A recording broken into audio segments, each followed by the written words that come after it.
1300.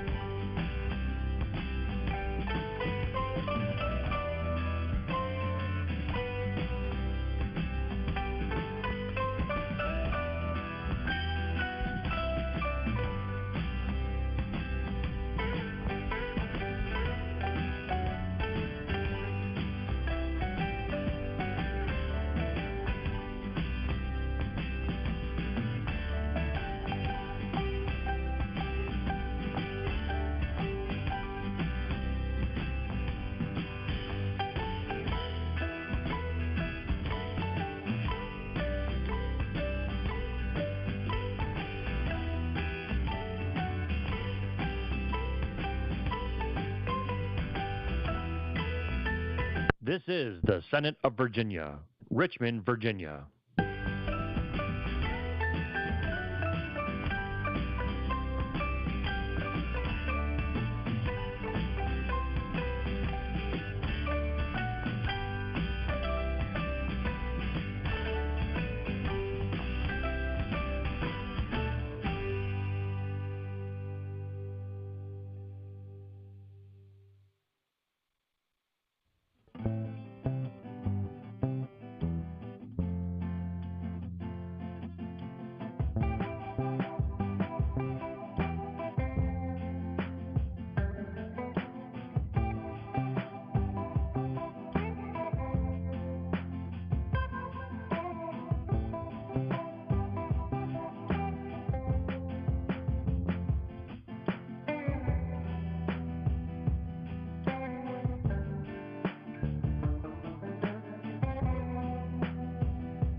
This is the Senate of Virginia, Richmond, Virginia.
Senate Committee Room, 1300.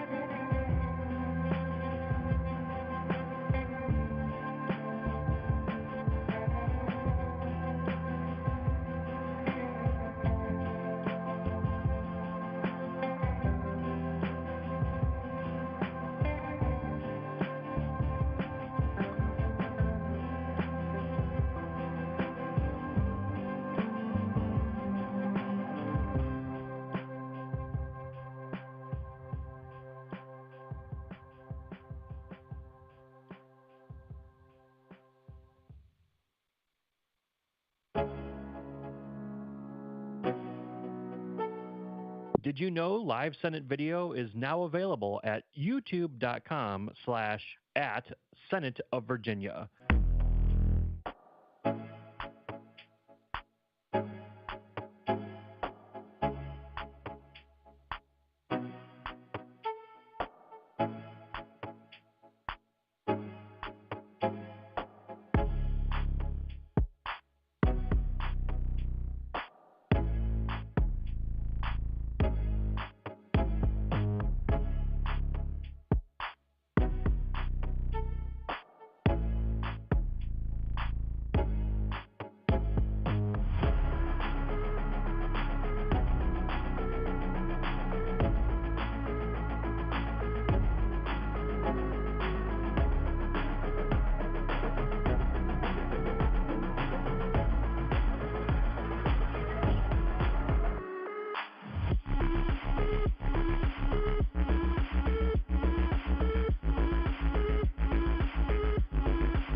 Senate Committee Room, 1300.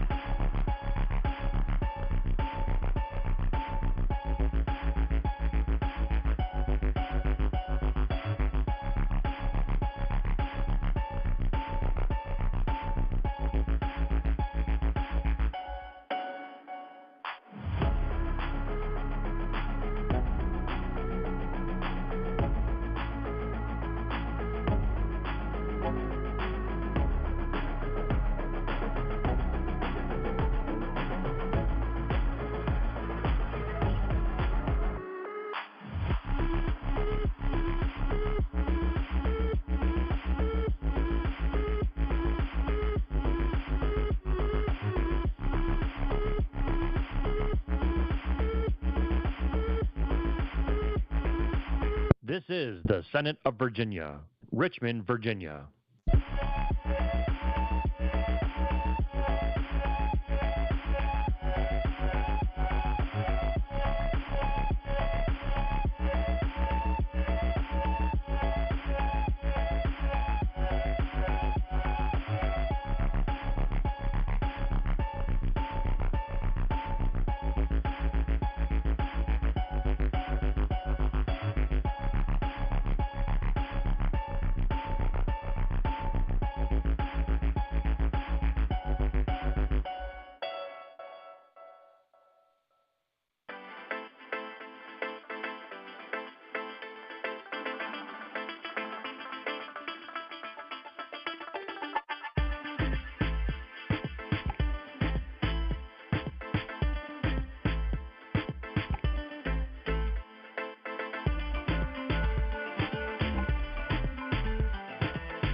This is the Senate of Virginia, Richmond, Virginia.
Senate Committee Room, 1300.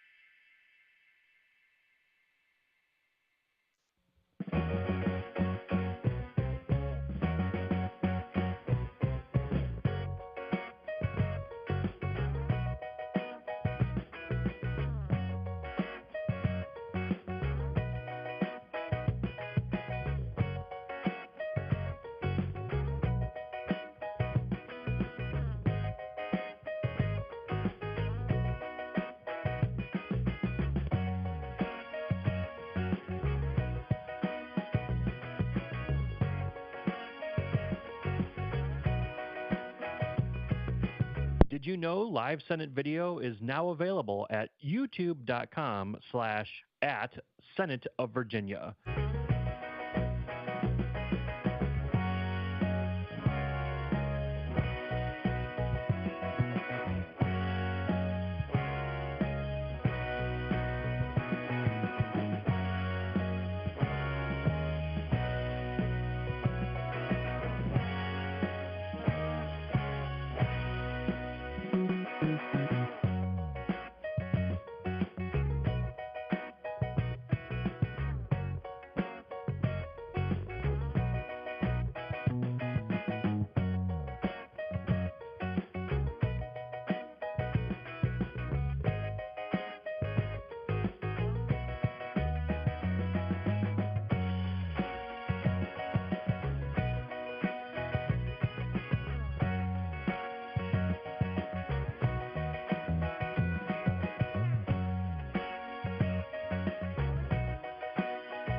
Senate Committee Room, 1300.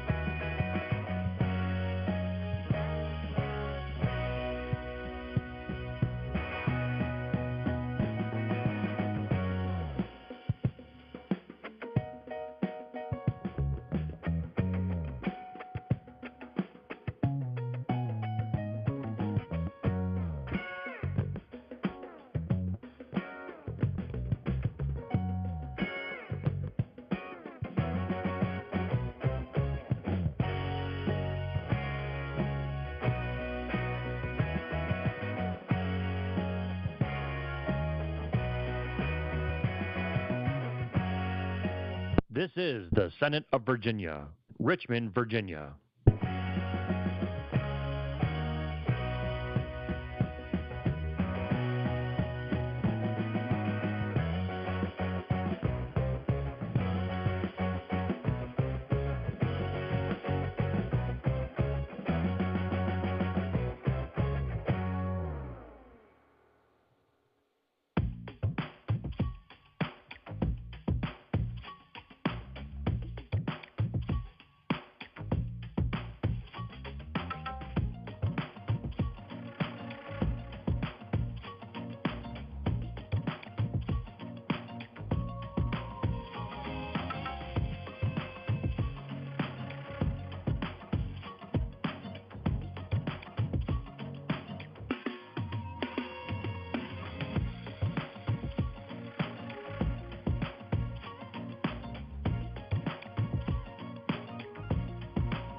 This is the Senate of Virginia, Richmond, Virginia.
Senate Committee Room, 1300.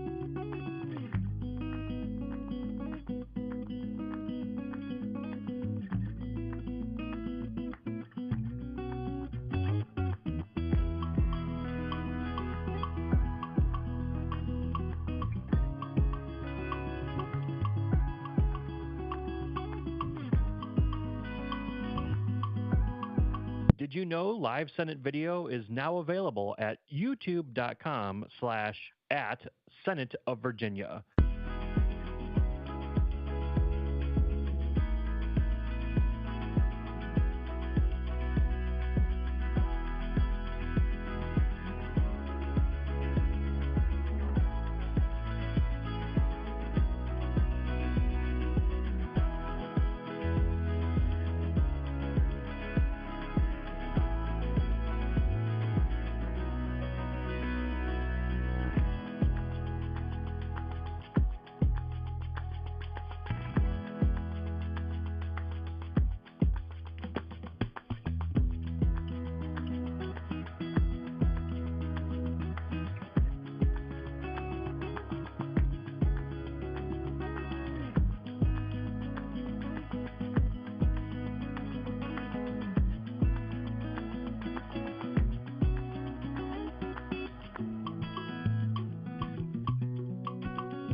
Senate Committee Room, 1300.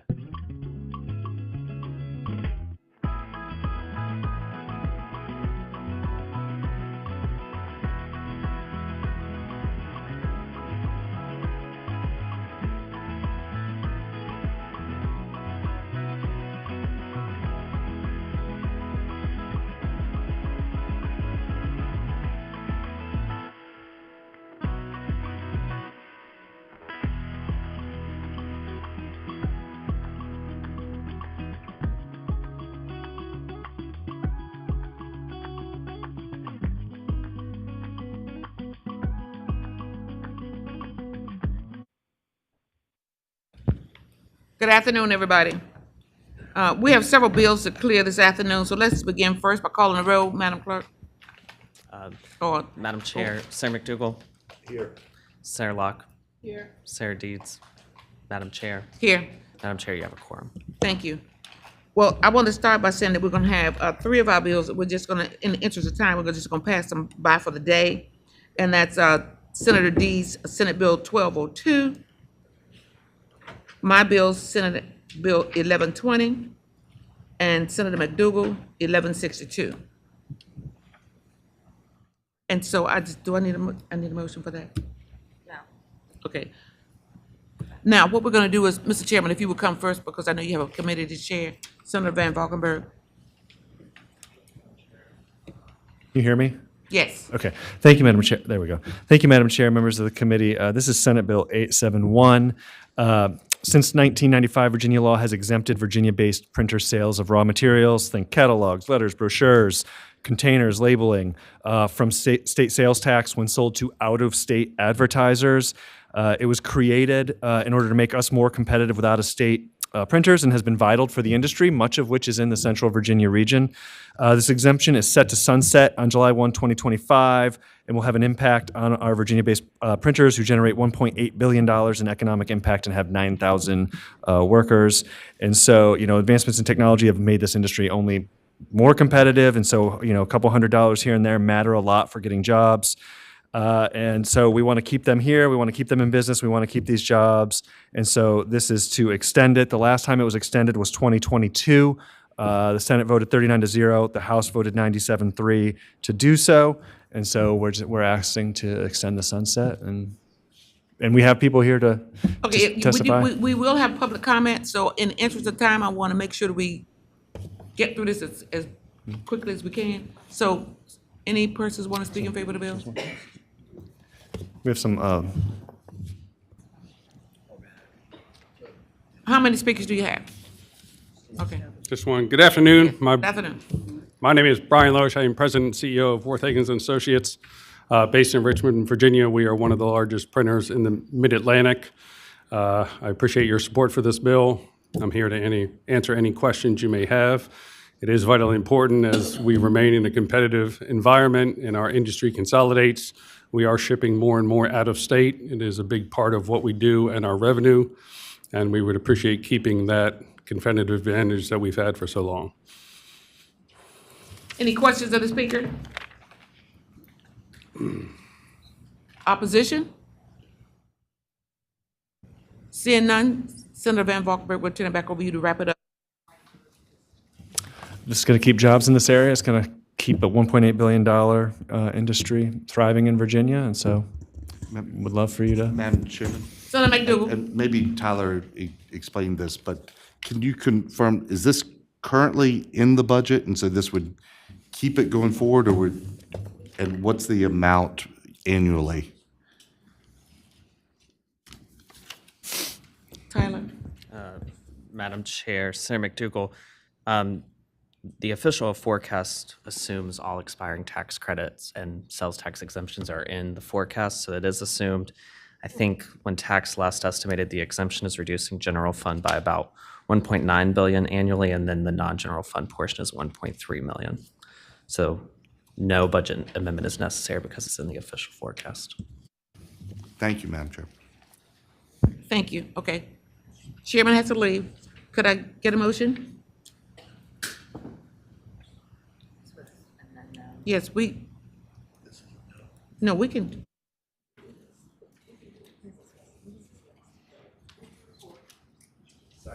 There's a motion and a second that the bill be reported. All in favor, please vote. Say aye. Aye. Aye. Thank you. You can go chair your committee meeting now. Thank you, Madam Chair, members of the committee. Thank you. Senator Hoshby, I know you have to be right behind him, so we're gonna move you next. Thank you, Madam Chair. And Madam Chair, this is SB 977, an area that I know Madam Chair has been working on extensively. This legislation seeks to address some of the other areas of the JLARC report that we were not able to address last year. So SB 977 specifically is focused on implementing some of the remaining near-term funding recommendations to improve Virginia's public schools from the July 2023 report, specifically focused on those areas that address our SOQs, and also to move us further in the direction of reformulating our funding formula for public education. This will take us one step further in those conversations that we've been having on the joint committee that's addressing the funding formula. So specifically, this bill focuses on recommendation 4 from JLARC to finish lifting the support cap, as well as the other arbitrary cuts to state funding that have been left since 2008. It also addresses recommendation 6 to more fairly calculate teacher and other staff salaries by moving from the linear weighted average to the simple unweighted division average. Recommendation 1, technical improvements to the formula calculations, as well as recommendation 9, moving the at-risk add-on into the main funding formula. And then finally, JLARC's policy option 5 to create a flexible add-on for every student with disability that would help bring Virginia support for students with disability to the level that is recommended through JLARC. That's a condensation of what the legislation is asking for. Thank you, Senator Hoshby, and I know you have speakers here who would like to speak in favor. We're gonna have to pass this by for the day because we're, the joint sub on K-12 is, funding is still being evaluated. But if you have individuals here who would like to speak, I can still entertain that in public hearing. They may have all deserted me. I saw Kathy Burchett Okay, here. yeah, public comment was heard in health. Okay, come on anyway. Madam Chair, members of Subcommittee, Kathy Burcher, on behalf of both Norfolk Public Schools and Alexandria City Public Schools. This is a long-standing request from many school divisions Oh, we across the know. Commonwealth. I know you are aware, Madam Chairman, and we are always supportive and grateful of efforts to reverse particularly the recession-era cuts that still exist. So we are supportive of this item. Thank you. We got just a little ways to go because we're still working on the evaluating the funding. Madam Chairman, Senator McDougal. just maybe if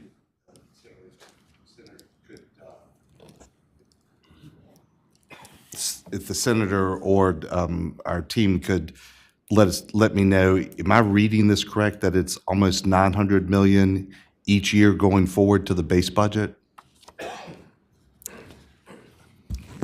Madam Chair, Senator McDougal, yes, it's because it incorporates many of the JLARC recommendations. That is the fiscal estimate for those costs. And Madam Chairman, one additional question.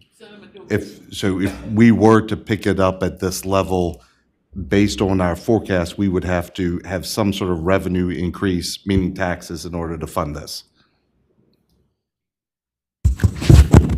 Madam Chair, Senator McDougal, while I would say revenue increases would be one way of funding things, there are also other ways to fund things. If the will of the committee was to fund it, we would have to figure out a way to fund a balanced budget as always. Thank you. I think she said cuts, which I.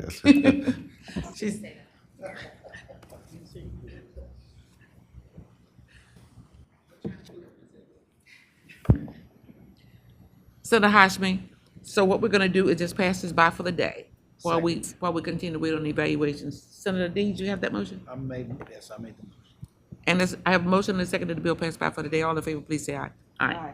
Thank you, Madam Chair. Thank you. Senator Aird, I know everybody has other committees assignments they have to honor. Thank you so much, Madam Chair and members of the committee. Before you is Senate Bill 1232. And this is legislation that would simply reconstitute the existing Autism Advisory Council to become the Autism Commission. And we're needing to do this because this was a formal recommendation of the Behavioral Health Commission, as well as receive unanimous support by the current Autism Advisory Council. What we found is just we need to have a dedicated commission focused specifically on the autism needs. And so we're hoping that this entity would be able to do so. I forgot to mention, understanding that there are a lot of great ideas for commissions and work groups and studies, but there is a real concern regarding the administration of these. I do have a line amendment that I'd ask be reported to address Can we that hear the line concern. amendment? Can I get a motion? So move the amendment. There's a motion and a second that the line amendment be agreed to. Madam Our Chair, attorney will share that with us. my apologies, Madam Chair. The line amendments would, on line 64, insert DLS shall provide legal research, policy analysis, and other services as requested by the commission. And also on line 64, instead of shall, it'll be may, for purposes of appointing and employing an executive director. And just to explain the amendment, this is simply to allow that should, as the commission is organized, it become needed that they need to seek out some additional staff in the future, we can come back to it and address it at the appropriate time. Senator Ed, I had to take my bill by for the same reason as yours, and that's because there's no space. Well, that's why I made the Legislative adjustment with the amendment. Okay. I think we still need to pass it by while we, I'm gonna move, we pass the bill by for the day and try to figure this out. yes. Okay, And I understand the need, because I'm in the same situation as you are. certainly. Thank you. Thank you. So, well, we did pass it by for the day. Okay.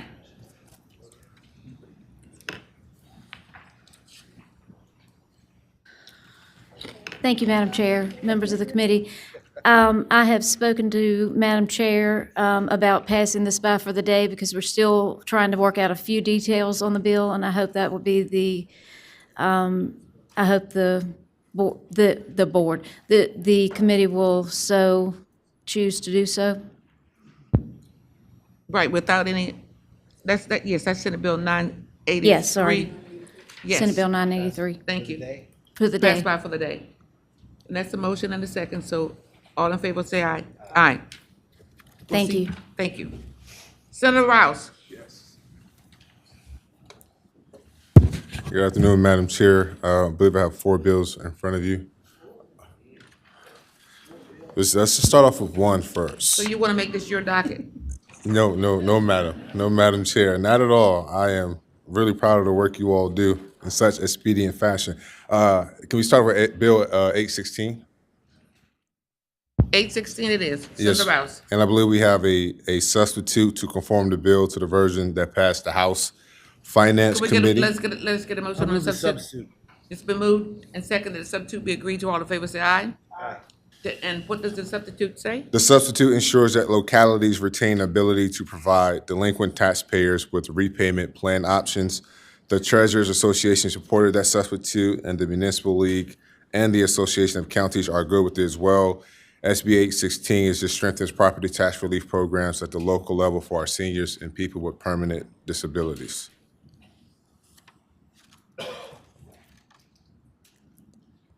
Any questions of the speaker? Madam Chair, I move we recommend reporting the bill. Second. You know, I should have asked if there was anyone in the audience who'd like to speak in favor. We have a Got this covered? we got a motion report. Okay, we got a don't motion. wanna- Got a motion? Yeah. And a second? All in favor, please say aye. Okay. All right. Next, we have SB 817, our cardiac emergency Senate response Bill plan. 817. Yes, Madam Chair, you saw this bill last year.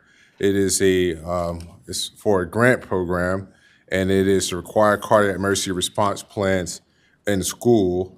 And I think last year we got it to a position of having it be a grant, and so that we can have peace of mind when our kids are in schools, and that they can respond quickly to life-threatening health emergencies. And this legislation will ensure our public schools can implement those proven life-saving plans And I humbly ask for a favorable vote for this one as well.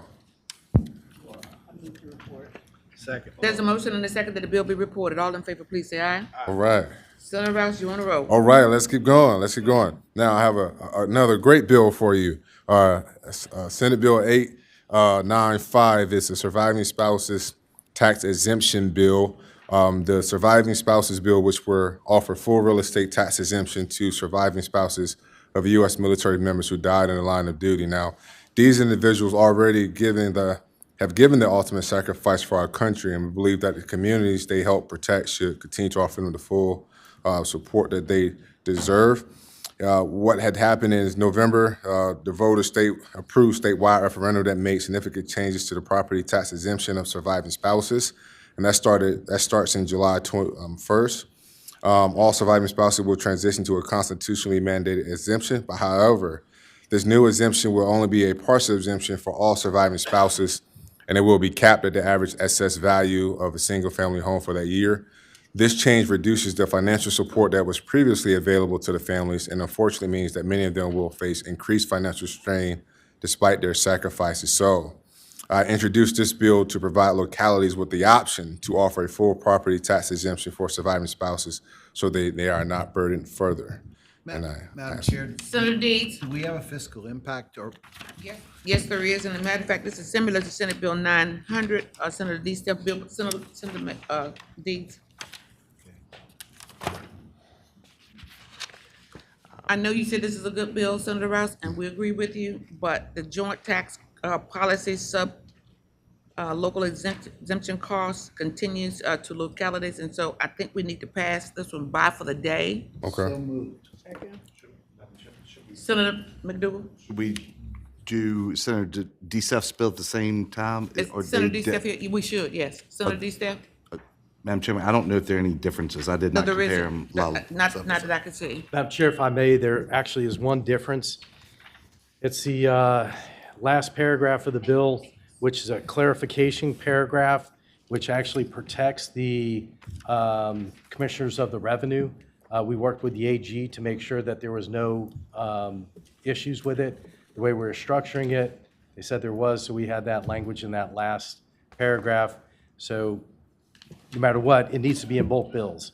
And I suggest that we get that in both bills so there's never a problem in the future. However you want to do it, doesn't matter to me. Just want to make sure that there's no blowback on the commissioners of revenue on this. So that clarification, I believe, is very important. Madam Chair, members of the committee. Well, Senator DeSteff, we were gonna pass this by for the day and send it to joint tax anyway. That's So fine. we can do these both together. Yeah. It would really help us. Yes, ma'am, that's fine. Okay, all right. For the day. Yes, All right. for the day, both for the day. I didn't say for the week or for the year. All right, for the day. All right. If they want to do an amendment, Thank you. just add in that. Thank you paragraph, both. and that clarifies everything. Okay, yeah, we probably So can do did we that. did we get a motion on both? I just wanna make sure we're on the record. So I have one more. I will move. I do make- too, make- All It's not right, the same. all right. Okay, there's motion and a second that both bills go by for the day. All in favor, say aye. All right. Okay, Senator Rouse, you have another bill. Yes, I have a Good Friday bill for you, Madam Chair and members of the committee. Now, last year, we were able to get this bill, SB 972, the Good Friday bill, which will provide access to cancer screenings for firefighters who were exposed to toxic materials. We sent it to a work group last year, and the result of the Department of Fire Programs Work Group authorized by the General Assembly last year to develop criteria for a grant program that would support government employees who respond to emergency situations where toxic materials are present. That group met throughout the summer and included emergency management, planning, budget, treasury, VACO, VML, state and local fire departments, EMS, police association members of the local government. And this bill is critical, Madam Chair, in this important grant program that supports government employees who respond to disasters where toxic materials are present. And it defines the eligible emergency responders and includes both state and local government employees. And now this bill will require Department of Fire Programs to establish and publish guidelines and an application for the cancer screenings grant program. And in that case, for those who contract cancer, it would allow for grants that reimburse the out-of-pocket expenses that would be expenses that are not covered by insurance or any other government program. Now, We do have gentlemen here who have been here all day. I think we've seen them on the floor that I would ask if they had a couple of remarks. This is the time for public comment, so if you could please come forward. Madam Chair, members of Thank the you. committee. My name is Ken Pravitz. I'm the fire chief in the city of Virginia Beach, and I'm the know I one. see you frequently. Yes, ma'am. I'm the one who started this idea down the path, and I appreciate the Virginia Beach City Council putting it in their perspective and Senator Rouse for carrying it for us. We call it the Good Friday miracle, the jet crash that happened in our city, but it's no miracle for the responders. I can tell you, I'm dealing with cancer significantly in our organization. I have 11 firefighters right now that are dealing with some type of cancer. I've lost 2 firefighters over the last 2 years to cancer. Now, I can't say it was directly related to this, but we need to be able to monitor. When we have an event like this in a community, we need to be able to monitor the responders that went there. And I'm not just talking about the firefighters. There's police officers, sheriff's officers, and other emergency people that respond on the scene. This grant program would allow the locality, it would assist the locality in supporting the screening and any expenses that aren't covered in workers' comp or insurance. The great Commonwealth of Virginia, the localities can't do this alone, and the great Commonwealth of Virginia really can invest a little bit of money in the responders that we ask to protect our communities, and we're just asking you to support this legislation. I think it's really important for the health and screening of everybody involved. Thank you, Chief. Remember, I gotta remind you, I really heard you loud and clear when we were back in the district. Yes, ma'am. But I thank you for coming here today to provide testimony. Thank you. Next speaker. Good afternoon, Vance Cooper, President of the Virginia Fire Chiefs Association. Also, I remember talking with you back in the district. Don't want to belabor it. Thank you for coming here today as well. Thank you. Senator Rouse and Chief Pravitz have already said it very well. As the president of the VFCA, I just want you to know that across the board, across the Commonwealth, we 100% believe in what this bill can do for any of our responders across the Commonwealth. So we look for your support. Thank you. Thank you. Madam Chairman? Senator McDougal. I think we have another, do we have another speaker? I didn't want, No, Senator McDougal. Madam Chairman, Senator, does this require a local match, or is this now shifting all this cost to the Commonwealth? No, this is a grant program. It doesn't require a local match. It just accepts our localities in helping with the cancer screenings. Remember, this is a grant program. So it does not require a local match. Madam, Senator Dees. Madam Chair, this has a budgetary implication. I would move that we pass the bill by for the day and try to figure this out on the budget. Figure it out in the budget. Thank you. There's a motion and a second. Thank you, To Madam pass Chair. by for the day, and I think the approach that's being taken might be beneficial to you. Yes, thank you. Thank you, Madam Chair. Thank you, members of the committee. You're welcome. Thank you. Awesome. Senator Reed. Senator Reed, you're up.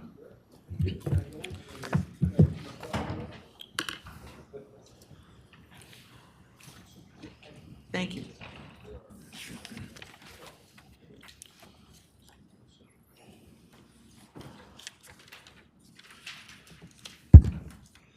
Madam Chair, I think it's Senate Bill 1219.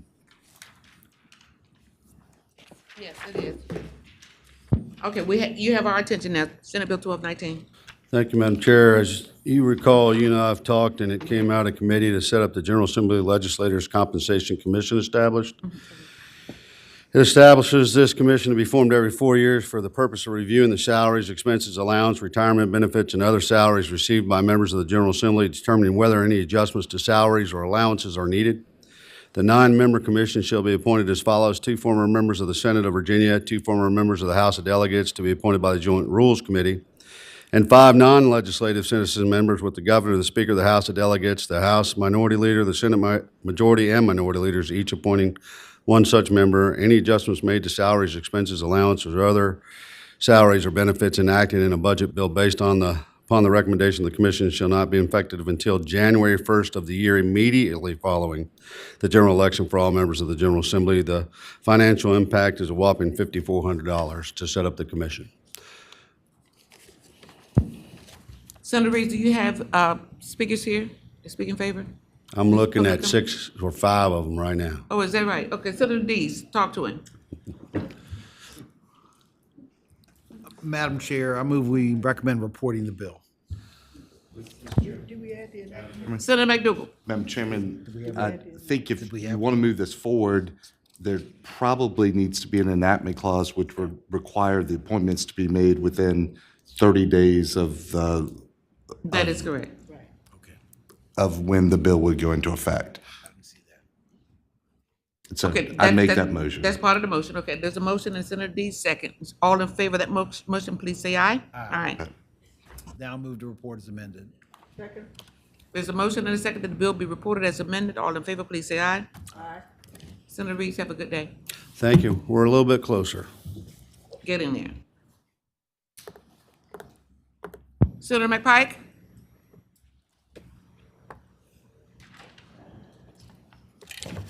Thank you, Madam Chair, members of the committee. Senate Bill 1312. Senate Bill 1312, Senator McPike? Thank you, Madam Chair. So this is a bill that would do a reimbursement for essentially high exemption localities when we're dealing with property tax exemption for veterans. We have a number of different counties and cities, Madam Chair, including yours, and that gets, I know Chesapeake has about $11 million that they take a hit on every year. Senator Locke, you've got Hampton with about 4% and growing, which is over $4 million. The exemptions are really tough for localities that have a high concentration of veterans within their communities. One of mine, Stafford, has 6%. So as you can imagine, having over 6% of your properties that you have no tax base of, you're still sending kids to schools. You're still providing the services. And so this is a real issue. It ranges, anywhere from 4 to 6% in different jurisdictions, and that takes a huge chunk. And this would create a 50-50 split between high intensity localities to help relieve some of that burden, Madam Chair. So this is a growing issue of, veteran populations consolidated in certain communities that really has a big hit. Obviously, it's not to the credit of the exemption itself. It's just the financial reality of you still got to pay for schools. You still got to pay for the other elements. And so that is the bill, Madam Chair. Senator McPike, do you have speakers who would like to come and speak in favor? There'll be a few to come up, yes. Madam Chair. Do we have pros and cons? I need 5 minutes, please. Madam Chair, members of the subcommittee, Kathy Bircher on behalf of Stafford County, and appreciative of the senator for carrying this bill forward. As he mentioned, Stafford is actually the highest percentage per capita exempted locality in the Commonwealth of Virginia. And for the Board of Supervisors in Stafford, this is about protecting high-quality public services for the disabled veterans and their families that we care so much about. As the senator mentioned, this is about ensuring that localities have some kind of offset to help support, particularly their system of public schools. High-impact localities include, as the senator said, we've been working very closely with the Commissioners of Revenue, and I'm going to be quiet because there's some behind me right now. Hampton, Chesapeake, Portsmouth, New Kent, James City, Gloucester, Louisa, just to name a few of the high-impact localities. In Stafford, we love our disabled veterans and their families, and we want to ensure we are providing them the very best public services. And this bill and the associated state funding would help us do that, and we are very supportive. Madam Chairman. Thank you. Senator McDougal. Last question. Do y'all have the same perspective for jurisdictions that have state facilities that don't get taxes, like ABC distribution facilities or prisons or other state buildings? Because it seems certain other jurisdictions are disproportionately impacted by not being able to collect real estate or personal property taxes on those facilities. Now, I wanted to hear VACO's position on that, not yours, Senator McPike. VACO, VML, both. Stafford's too. Thank you, Madam Chair, members of the subcommittee. I'm Katie Boyle with the Virginia Association of Counties. Would like to say we do support this bill. Appreciate the continued work on this. We have also worked on budget amendments in the past for example, reinstating the payment in lieu of taxes for the Department of Corrections facilities, which was a major concern for some counties, member counties like Sussex and things of that nature. So I would say we hope that we've been consistent. This issue is sort of unique in the sense that it's growing so much, that the amount of this exemption has just grown so much relative to where it started from, whereas facilities is a little bit more static, I would say. But I appreciate the question, and that we thank the senator for his continued work on this. Madam Chairman, I might say facilities in some jurisdictions are static. In other jurisdictions, we had DGS talk about at least 3 or 4 different facilities in Hanover that they are building on land that was certainly set to be developed and paid real estate tax that would have, personal property tax that would have diffused all the citizens' liability. So just pointing it out. Thank you, Senator McDougal. Next speaker. Madam Chair, Ross Mugler from the City of Hampton. We're being severely impacted. We have a very small business segment in our community. So it's actually 5% of our real estate taxes are now going to the Veterans Program. Right now, we have 2,208 disabled veterans receiving this benefit. The cost is $8.3 million. It's growing between 25 and 27% a year. In FY26, it'll be at $10.4 million.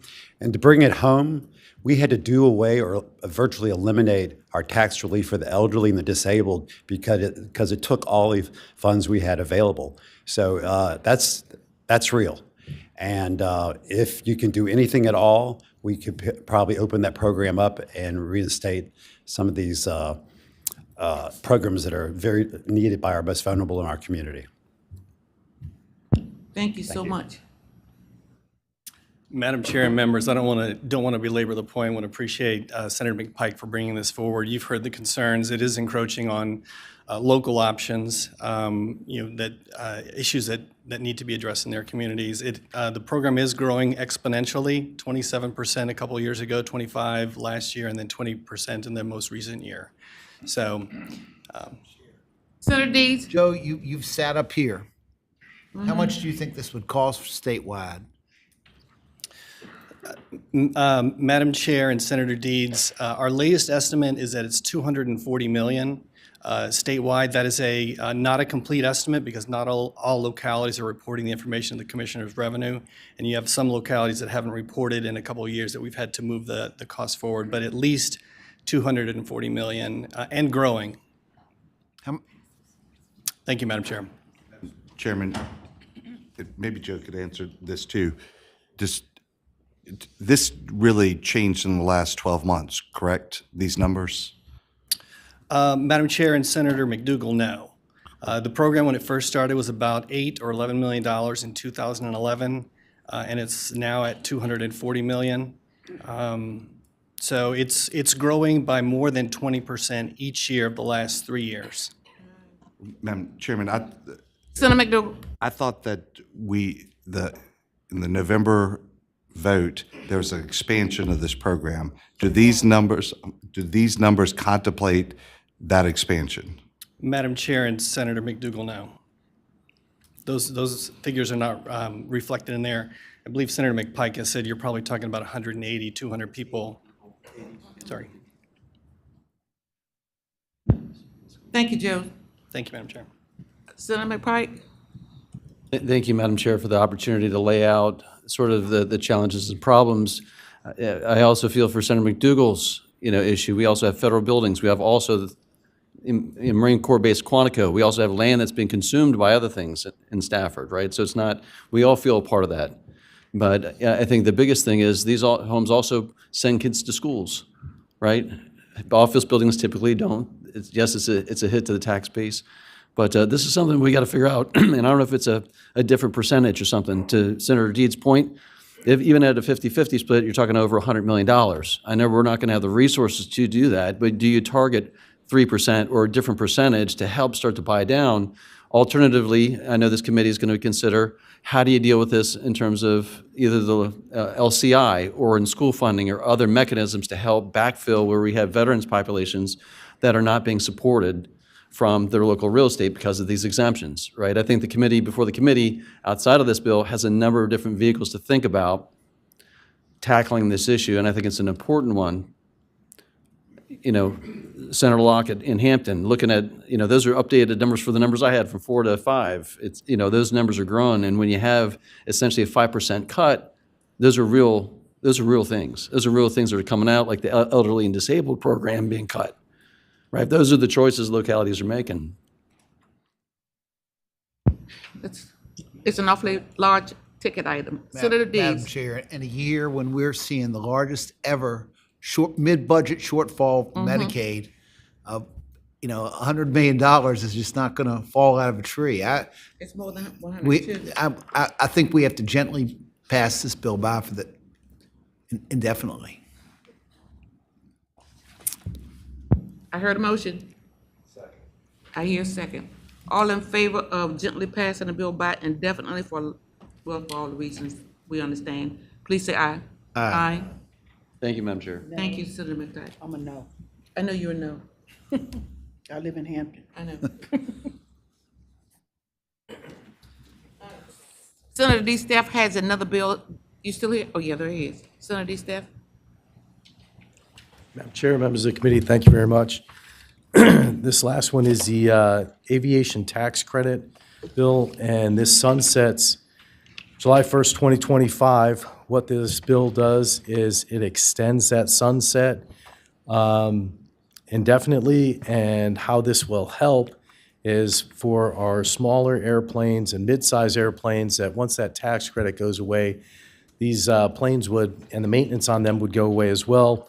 We have companies that specifically located in Virginia because of this tax and their proximity to Langley Air Force Base and other bases. I believe one of them is ATAC, which Senator Locke is in your district.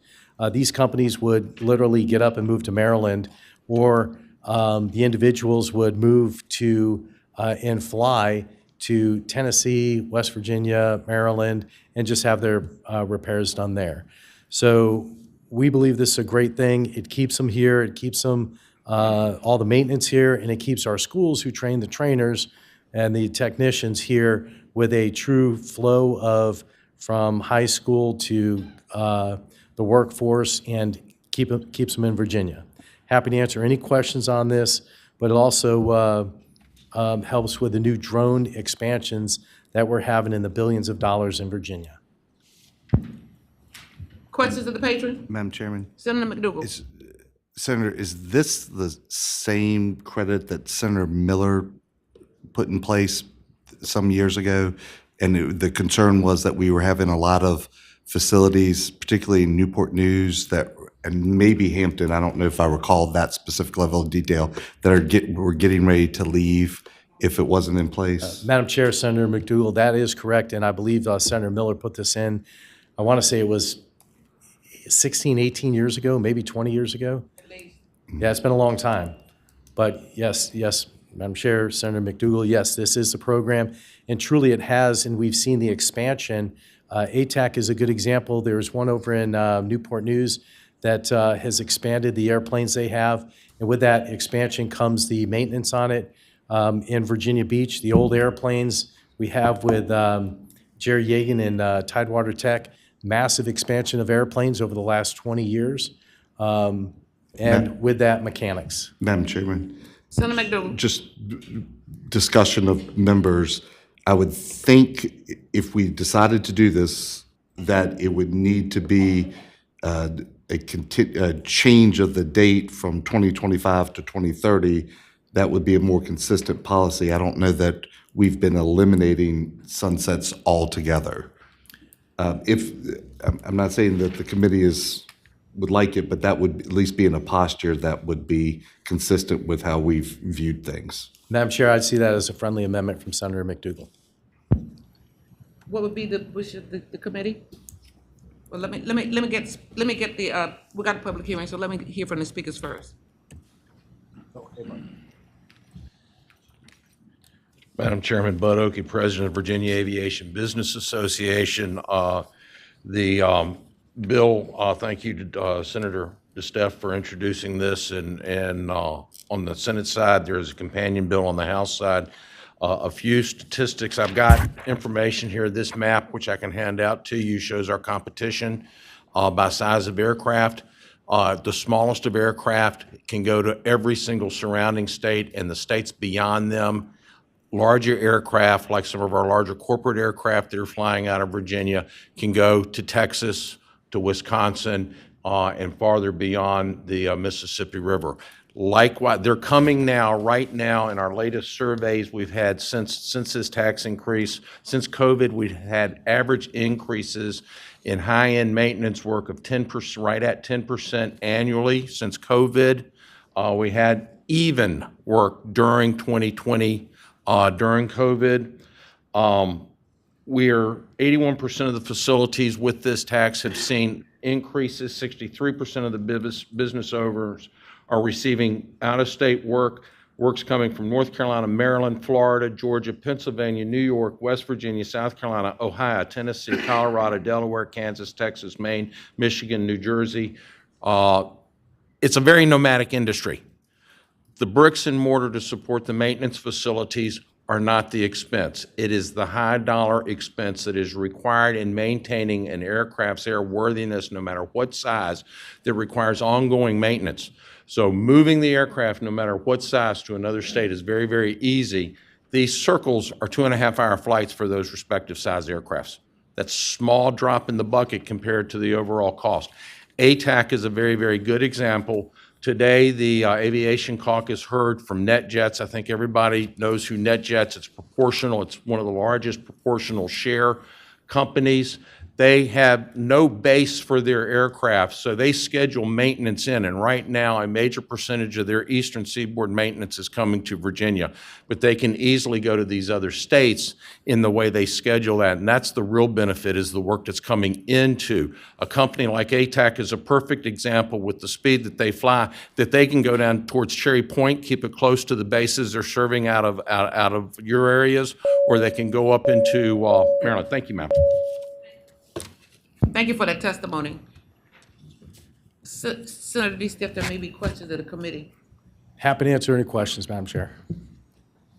And one final thing, Madam Chair, we have businesses who have set up the aviation maintenance schools here in Tidewater that have truly gotten some of the top mechanics, and that's why people are flying in for them as well. We would see those schools, we'd see those mechanics going somewhere else. Madam Chairman.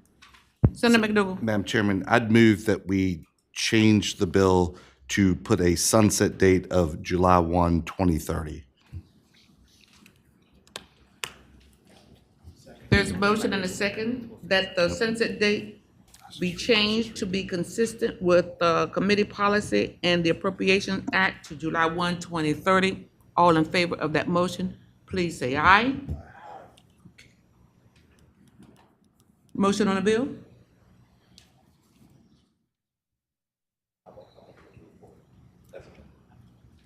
There's a motion to report as amended. Do I have a second? Second. There's a motion and a second that the bill as amended be reported. All in favor, say aye. Aye. Madam Chair, members of the committee, thank you very much. Have a good day. I know you were glad to get out of here. Senator French? Thank you, Senator. Senator Several, don't go far away. Thank you, Madam Chair. I got a rare bill here. Rare bill. Rare bill, precious metals and rare coins. It's Senate Bill 1321, and after hearing some of the talks, we'd like to offer an amendment on to instead of having this. Let's get a motion on the amendment. There's a motion and a second that the amendment be agreed to. All in favor, say aye. Aye. Council, could you please help us with the understanding? We'd like to lower the sunset date to 5 years instead of 7. I see. Okay, 2030, okay. So you're going to be consistent with the act as well? Yes. Thank you. Senator. So this is to continue not to charge sales tax on rare gold coins and bullion. Virginia started a sales tax exemption for gold, silver, and platinum in 2015 and added legal tenure to this coins in 2017. This exemption was last renewed in 2022 through legislation patroned by Senator Frank Ruff. The exemption has led to more coin business, more jobs, and the chance to host profitable coin trade shows here in the state. Ending the exemption will hurt Virginia coin dealers compared to those neighboring states and the U.S. Mint, which do not have to pay sales tax. Keeping the exemption won't hurt the state and local tax revenue. This bill has no physical impact. Even though these items are currently exempt from sales tax, unlike most goods, they are still subject to capital gains tax when they are sold, which makes this sales exemption tax even more justified. I did call and talk to a friend of mine who has runs a going and gift shop in Harrisburg over 50 years. 80% of his business is on gold for investments, small investments, people that, feel safer to put their money in gold and take it back home and put it in their safe. He feels this is a very much so need for young and beginning investors that are investing in gold. Senator McDougal? Madam Chairman, I just asked the Senator if he brought some examples of this for the committee to be able to handle so we could see exactly what you're talking about. I didn't, but I did ask about like dentists, when they, the gold that they buy, they have to pay sales tax on the gold that they buy. So I've dug into this, but every now and then on the farm we sell cattle. Senator French, do you have any speakers who'd like to speak in favor? I think I got it by myself, but there's people. Thank you, Madam Chair. I'll be quick. Sarah Thomas with Vector on behalf of David Lawrence for Coins. We very much support this, and I hope you act favorably. Thank you. Thank you so much. I think you got it by yourself. Do we have a motion?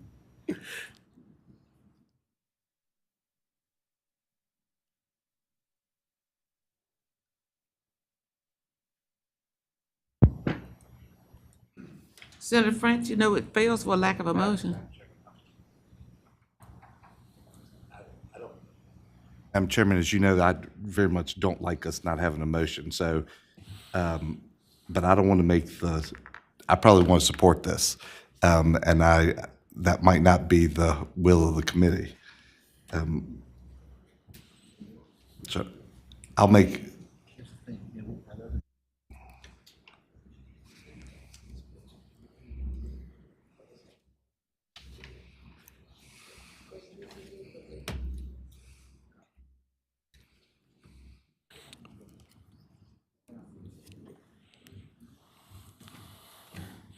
One thing I would like to add, a lot of investors, when we invest in other stocks and stuff, we don't pay sales tax on that. And a lot of these people that are investing in gold is an investment for them.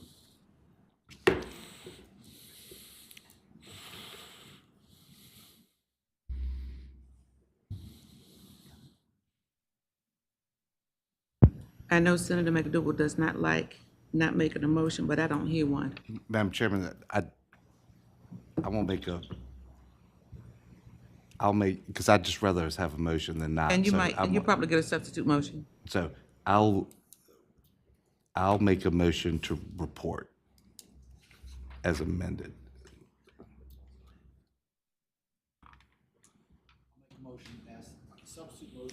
Go by for the day. Substitute motion, text present is a motion and the second that the bill go by for the day. All in favor, say aye. Aye. Aye. Senator McDougal got a no. Thank you. We'll see what happens. Okay. I think we just did. Senator Pillion? Senator Pillion. And then? Pillion. Pillion. Whatever the pleasure of the committee is to call me. Madam Chair, I appreciate the opportunity to present this bill, and the reason I appreciate the opportunity to present it is because you carried this bill yourself back in 2022. It passed unanimously, and what this bill does is it provides a sales use tax exemption for pharmaceutical products administered and dispensed by veterinarians. Again, it was established by your legislation in 2022. Yes. And this just extends it to 2028. Do you have any speakers? I do. There is? Yes, ma'am. Yes. Madam Chair, members of the subcommittee, David Skiles with the Vector Corporation. As the Senator said, we are grateful for your leadership, Madam Chair, in establishing this, and we appreciate Senator Pillion's legislation. On a personal note, I'm just proud to be a bit player in the arc of his legislative career. Good afternoon, Madam Chair, members of the subcommittee. Caitlin Jordan with the Virginia Farm Bureau. We thank the patron and we support the bill. Thank you. Madam Chairman, would the Senator Senator ask us, McDougal. do y'all use gold in the vet practice too? Madam Chair, Senator McDougal, I'm not a practicing veterinarian. I'm a pediatric dentist, and we do not use gold in baby teeth. So there you go. Move to report. Second. There's a motion and a second that the bill be reported. All in favor of that motion, please say aye. Aye. Thank you. Thank you, Madam Chair. Thank you.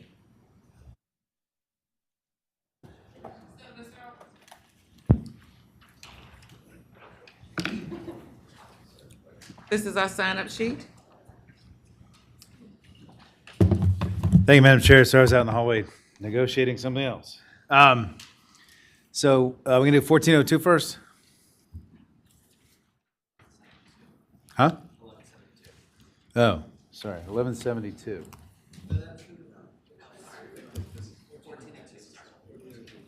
1402, Airbnb. Okay, 1402 is a bill that resolves a simmering Airbnb taxation dispute. Madam Chair, I believe you asked me to carry this a couple months ago, and it relates to basically it addresses inefficiencies and clarifies the responsibilities of accommodation providers and intermediaries. The intermediaries are Airbnb. It basically says when somebody uses somebody like Airbnb or a third-party app to collect money for renting out their apartment, that Airbnb can transmit all the information to the Commissioner of Revenue, and that the Commissioner of Revenue doesn't have to share that information with the locality, so the locality can't use that information to enforce zoning laws. That was the fight the whole way along. It's my understanding the Commissioner of Revenues Association is in support of this now. They weren't 4 or 5 years ago. Now they are. This doesn't require any kind of budget amendment. It'll streamline tax administration. It'll ensure compliance. It'll protect confidentiality. And it's my understanding there's now, I think peace in the valley on this. If I'm not mistaken, Delegate King is carrying the bill in the other chamber, identical to mine. And I would hope we could report it. It finally resolves this dispute. I see there are folks standing to speak in favor or in opposition. Please come forward. Those who are in favor first, please. I'll be quick, Madam Chair. The Virginia Commissioner of Revenue Association supports this legislation, and it will help with the administration and the accounting of the transient occupancy tax. Thank you. Yes. We just had a little discussion. Make sure we understand right. So right now, because this is information about individual taxpayers, that's why you need this, because currently you're forbidden to disclose that information. Right. Is that after 58.1-3 doesn't allow us to provide it to our localities. okay? Thank you. Thank you, Rob. Thank you. Madam Chair, members of the subcommittee, David Skiles with the Vector Corporation representing Expedia and VRBO. As you know, we've had a number of discussions on this issue over the years, and we've always tried to work with commissioners. So this bill really is an opportunity to have peace in the valley and address this once and for all. So we appreciate everyone's work on it and hope the subcommittee will advance it.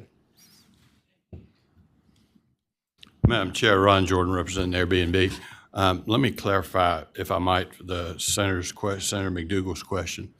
What the bill does is provide statutory protections for the information from disclosure. Right now, there are none.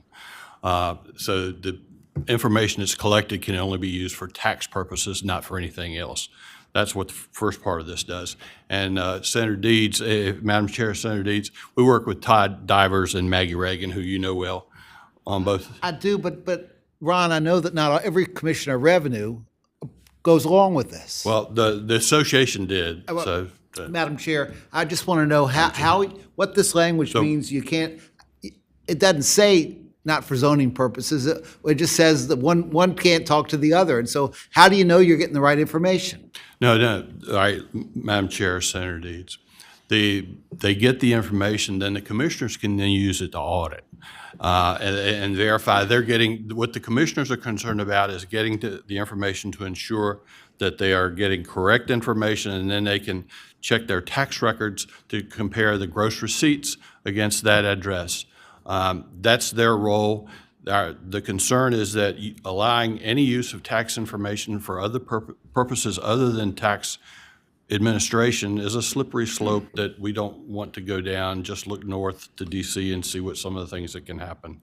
The second part of this deals with something that was left ambiguous in the 2022 legislation.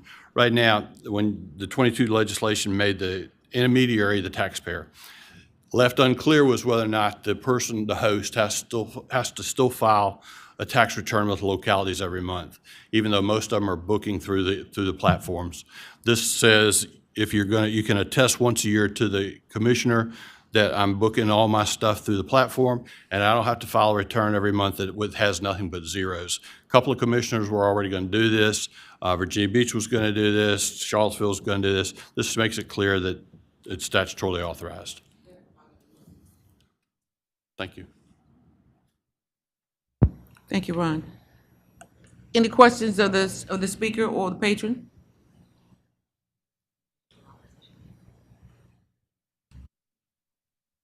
Did I do opposition? Oh, is there any opposition? Seeing none, Senator Searle. Any questions of Senator Searle? There's a motion.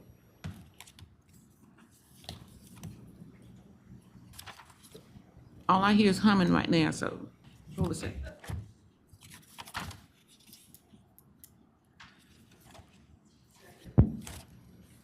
We got a second. There's a Senator McDougal made the motion and Senator Luck did a second that the bill be reported. Yes.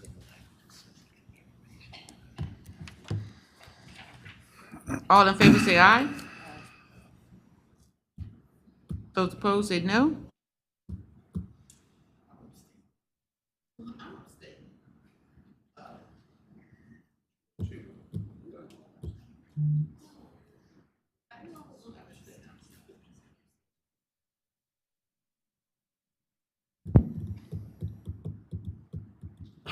Look at this, something different here.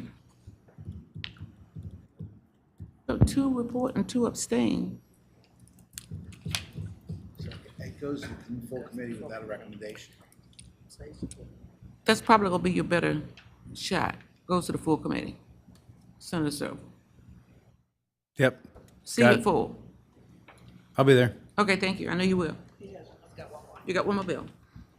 Yeah, I've Senate Joint Resolution 253, and this is a Senate Joint Resolution to study consolidating state and federal elections. I can get into the details if y'all like, but, right? Do you have speakers? No? Okay, well then, give us just a thumbnail sketch of your details. Virginia's had state elections offset from the federal elections since about 1869. We adopted the Constitution during Reconstruction. I think it was an historical accident. It was never intentional. And the fact that we have elections every year is incredibly expensive. It causes voter fatigue. I think it reduces turnout, and it ends up costing a hell of a lot more money, not just for the voters and for the taxpayers, but also for candidates. I think if we did all the elections all in one election cycle, it'd make a lot more sense. But the only problem is, in order to do it, it requires constitutional changes, it requires campaign finance law changes, it requires city charter changes. And in order to sort of put all that together, I think it requires sort of a big study to do it right, instead of asking DLS to draft it all for us. And I think it's also important to hear from everybody as to whether or not it's the right thing to do, and to make sure we get all the input, all the details, if we're going to proceed on how to do it. And this is basically just a joint subcommittee between the House and the Senate to decide whether to do it or whether to recommend to do it. And then if so, what's the process? What do we need to do it? And that's what it does.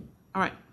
Senator McDougal, you're on cue, and so are you, Senator Deeds. Senator McDougal, then Senator Deeds. Madam Chairman, I'm not going to repeat what I said in rules. I don't like this idea at all. I think one of the things that makes Virginia special is the fact that we have state elections and we talk about state policy and state direction. And when we run, Virginians are electing us based on how we're running the Commonwealth, not on what's going on in DC. So I like the way things are today, and I'm gonna be a no. And I'll make. Senator Deeds. Madam Chair, like what Senator McDougal says, I wish it were that way. But I know that in a lot of the most recent legislative campaigns, we've talked an awful lot about immigration and about issues that the federal government has preemptive power over. That we don't have foreign policies in Virginia. We don't have foreign policies in any state. I carried this bill or legislation that pretty much identical to it in 2010, and I did it because I think we'd have better turnout if we had elections in the presidential year, the congressional year, and we'd save money. I agree with Senator Searle. But I think this study committee would provide the data, the hard data to prove whether we're right or not.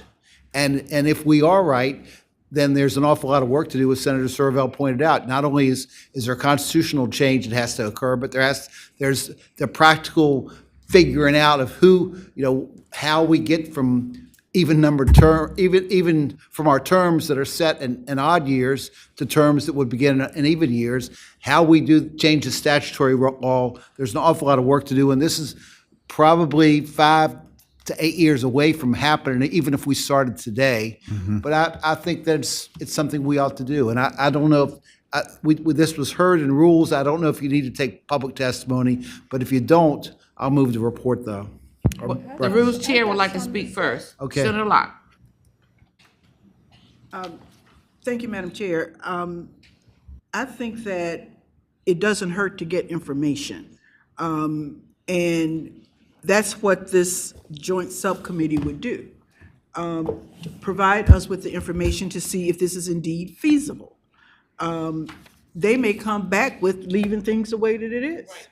We don't know, and we won't know until we get the information to provide us with data, as Senator Deeds said, to make a determination as to whether or not we move from what we're doing.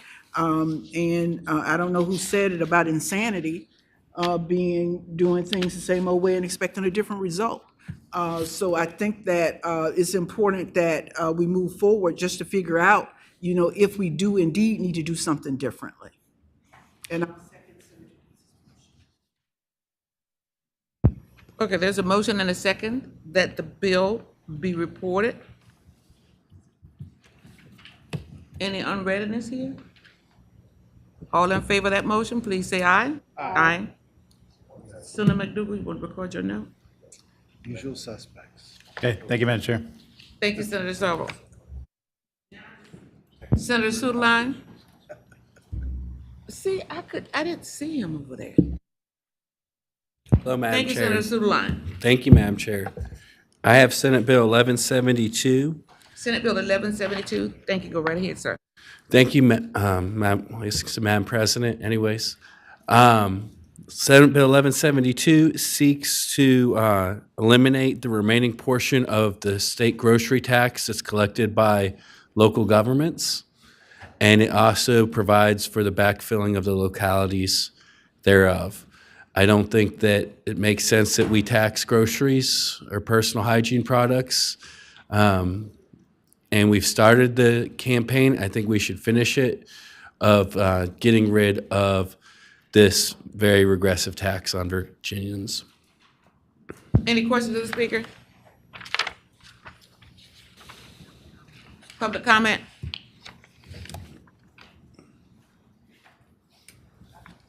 Yes. Madam Chair, members, Tom Antorcio with the Virginia Catholic Conference, and we support this bill. Thank the patron for bringing it forward because it's very important for working families today. And the reason it's very important is twofold, because they're in a double bind. They're in a double bind because of the regressive nature of grocery taxes, personal hygiene products, food, et cetera, and because of unremitting inflation. In fact, as reported by CNN in November, prices were up a cumulative 22.2% that month compared to January of 2020, according to the Consumer Price Index. I'm not telling you anything that you don't already know because your constituents, I know, are probably sounding off about the cost of living. But this is something that is incremental and will help a lot of working families who right now are spending 95% of their disposable income on necessities such as housing costs, groceries, and utility bills. And that share, right now it's 30% of all U.S. households. But if you look at low-income households, it's around 35%. And those are households making less than $50,000 a year. So this is really targeted relief to working families, low-income families, and we think it would be very helpful to provide some relief at a time when the inflation is still a unremitting issue. Thank you. Thank you very much. Next speaker, please come forward. Yes, ma'am. Madam Chair, belated happy birthday, by the way. You're welcome. Members of the subcommittee, Steve Rossi with the Family Foundation. Pretty much everything Tom said, and just, we all know it's regressive. I just wanted to say that it'd be something different if it was like a luxury that people are buying, but people are buying the things they need to live. This is just the basics of life. And so we just think it's wrong for that, food and hygiene to be taxed. It's almost an extra burden for people just to do the bare essentials. So that's why we urge you to please vote positively on the bill. Thank you. Madam Chair, I guess I would ask both speakers, you realize we're just talking about a penny that comes from the local governments, that goes to the local government. And if we do this, it has to be replaced with about $128 million that comes from our regressive state tax system that the working people are primarily going to be paying, right? They're gonna end up paying.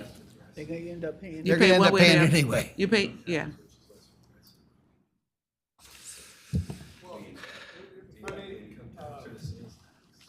And the people who benefit are the ones who can afford the back roads. This proposal is supported by, for example, the Senate Center on Budget and Policy Priorities. And what is so striking to me when I was looking at this is that most states have gone in this direction. I mean, we are one of a comparatively small number of states that are still taxing food and personal hygiene products.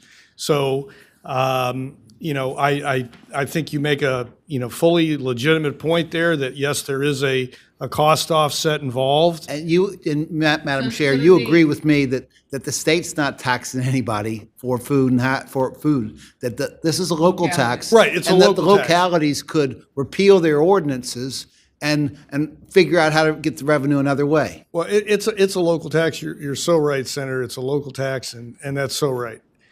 And the point is that most states have wiped out these local taxes. They're not taxing food.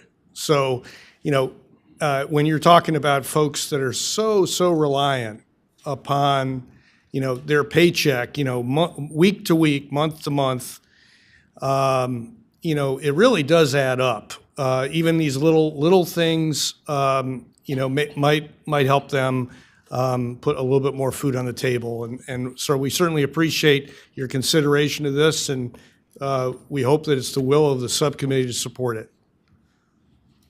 But we are looking at other ways to try to make a difference for working families. Other speakers, please come forward.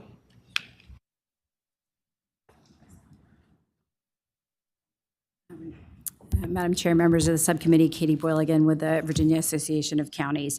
Our preference would be to retain the compromise that had been reached in 2022, whereby this local option piece was left intact. We know Senator Suderline's intent is to replace this revenue, and he's absolutely a man of his word, but we have to worry about what happens when none of us are here, and this would be relying on the state to backfill this revenue in perpetuity. Last year, we had to come to the legislature and ask for the restoration of the hold harmless for the portion of the state grocery tax that was attributable or that was distributed to K-12 because it wasn't included in the governor's budget. So we just have some concern about relying on this backfill to be maintained over time, and we appreciate your consideration. Thank you. Thank you. Madam Chair, members, Joe Flores with VML, and we understand what the senator is trying to accomplish and appreciate that.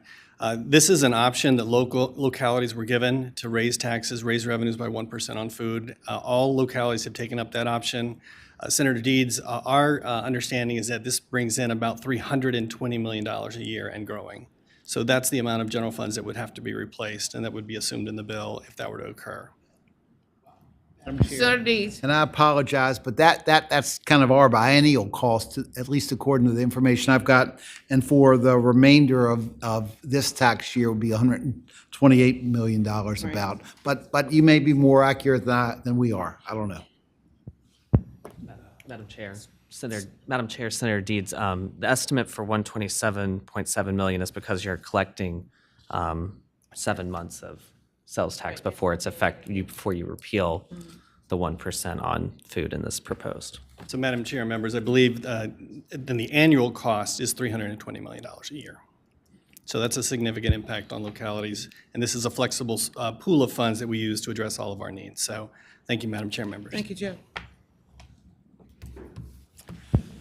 Senator Suline. Any further questions of the patron? Motion? Madam Chair, I move to pass Senate Bill 1172. I move to pass by the Second. There's a motion and a second that Senate Bill 1172 be passed by indefinitely. All in favor of that motion, please say aye. Aye. One no. Thank you, Madam Chair. Senator Suline. I'm sorry. Senator McDougal. Madam Chairman, talked to Senator Head. The bill that he introduced was for a problem that they were able to resolve, and so if we could just have that go by for the day. Yes, he did tell me. Thank you so much for Thank that. you. Okay. So that's my motion. Without Bye for the day. objection, the bill will go back for the day. I saw Senator Marsden at the door, and he has a bill. Let him go. Okay. Senator Locke has a committee to go to, so I want to let her go because we can make a very quick motion on yours, Senator Locke. Okay, so go ahead. Do we want to do the technical fixes? Yes. Okay. Stephen, are you going to do those? Senator Locke, you want to speak to your bill? You do I'd like to have a motion on the amendment.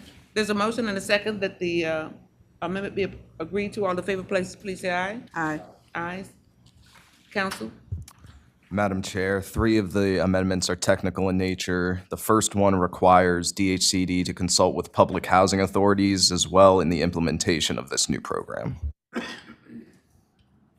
Okay, thank you. Senator Locke. Basically, what Senate Bill 832 would do is establish a rental assistance voucher pilot program to provide direct rental assistance to qualifying households through rental assistance vouchers.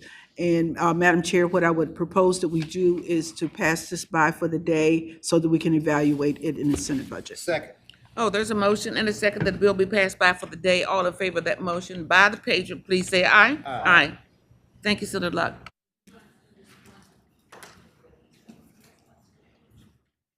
We'll be at ease for a moment.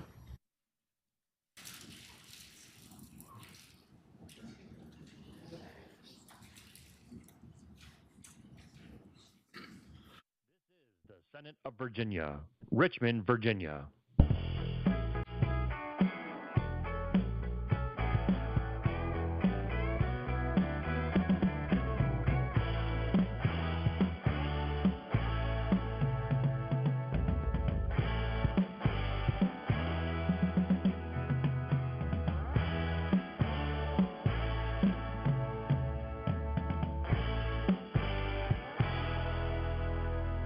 Dougal, if you can take care of Senator Marsden's. Madam Chairman, State Corporation was generous enough to spend about an hour with me the other day going through this, so I think I understand it.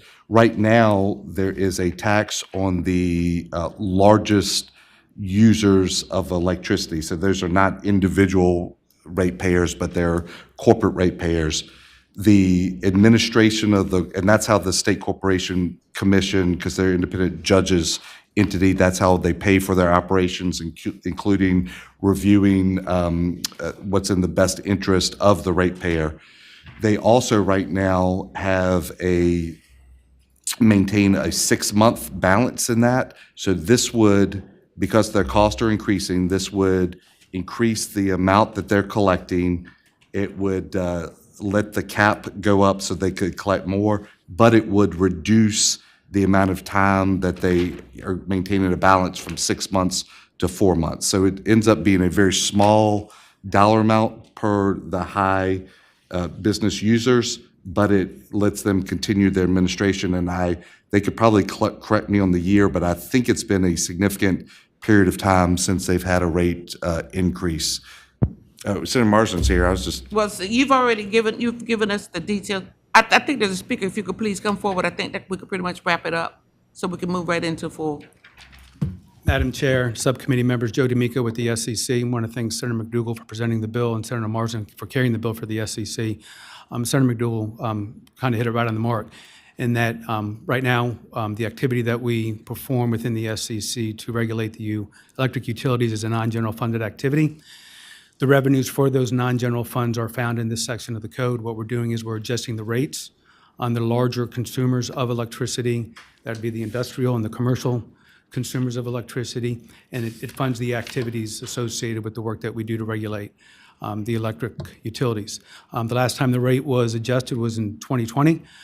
We've been burning down our balances since that time, absorbing expenses within the SEC with additional responsibilities that the General Assembly provides to us. So we want a little bit of flexibility to be able to cover those costs. In addition to, we see about 70 bills right now floating around through the General Assembly dealing with electric utility regulation. I don't know, probably not all going to get out, but some are. So we want to be ready to go when those bills come out to have the resources that we need to be responsive to those bills that are approved by the General Assembly. And it does not affect ratepayers. Thank you. Senator Deeds? Move to report. There's a motion and a second that the bill be reported. All in favor of that motion, please say aye. Aye. And you have Senator Locke's, Senator Proxy? Proxy, yes, she votes aye as well. got a unanimous vote of the committee. Great. Thank you, Madam Chair. And this does not affect regular ratepayers? Yes. Homeowners and stuff, Yes. so that's good. That is correct.